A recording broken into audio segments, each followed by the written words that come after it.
žinote, sunkės rungtynės su ispanais, su Rusija. Ir šiandien 3 diena. Tuo tarpu Latvija, kaip pasakyt, ruošiasi šiom rungtynėm ir buvo šiek tiek šviežesni.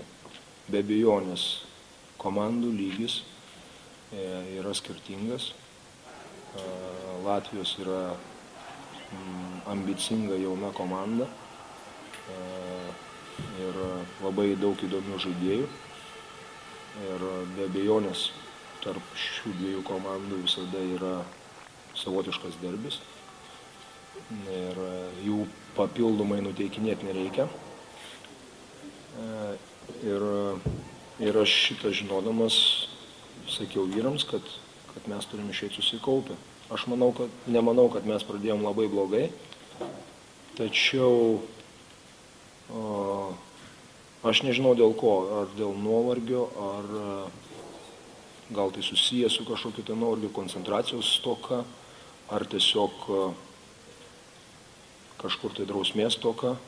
Mes vis padarydavom tai tokių klaidelių, kur jie galėdavo, suteikdavom galimybę jiems kažkokį tai laisvą metimą, kur neturėtų būti, tai einam dvigubint nuo Janio Blumso, palikdami jį, gaunam greitą tritaškį, tai nepasikeičiam, tai prasileidžiam per lengvai, trūko komunikacijos. Kitas dalykas, kas lenda ir labai neramina, tai atšaukia kamuoliai. Aš minėjau, kad skaičiais gal nėra taip daug, bet net ir paskutinė ataka, kur mes beveik idealiai apsigynėme, jie nieko nesukūrė, o ko baigėsi 2 taškais. Tai gerai, kad mes plus 18, plus 22, atsiprašau. Bet baigėsi tuo, kad jie įmetė, kad neatsitvėrė. Ir su šitą įdą mes kovosime, nes labai daug praktiškai gynėjai. Aš negaliu sakyti labai daug priekaištų dideliems, jie atvėrėsi, bet varžovų mažiukai, jeigu jūs pasižiūrėsit, Strelnikas 2 kamuoliai, Jeromanovs 3 kamuoliai, Bertans 2 kamuoliai. Tai reiškia, kad mūsų maži žaidėjai žiopso ir nesitveria, neima kamuolį. Aišku, kad mes eksperimentavome ir šiek tiek žaidėm gynybą aikštę, kuri, kaip aš sakiau, mes išnaudojom šitas rungtynės kaip ir treniruotė ir vėlgi ten trūko kažkur susišnekėjimo vietoj to, kad turim išeiti ranką pakelt, mes neišeinam, dar čia yra netidirbta mūsų.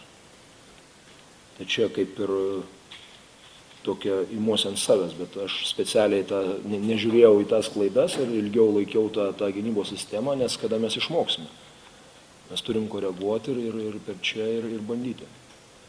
Puolime bendra idėja neblogai, aš manau, idėja ta, kad atakuoti per vidurį ir tai rodo tai, kad Petravičius rezultatyvus ir Jankūnas ir Lavrinovičius mes sudarėm. Nors momentais mūsų gynėjai pamirždavo ritmą ir pamirždavo idėją, ką mes norim daryti. Buvo daug tolimų metimų, galbūt jie buvo laisvi, bet kaip pasakyti, mes negalim rizikuoti. Tai yra toks, kaip pasakyti, mes turime eiti arčiau krepšio, nes ten yra mūsų pranašumas.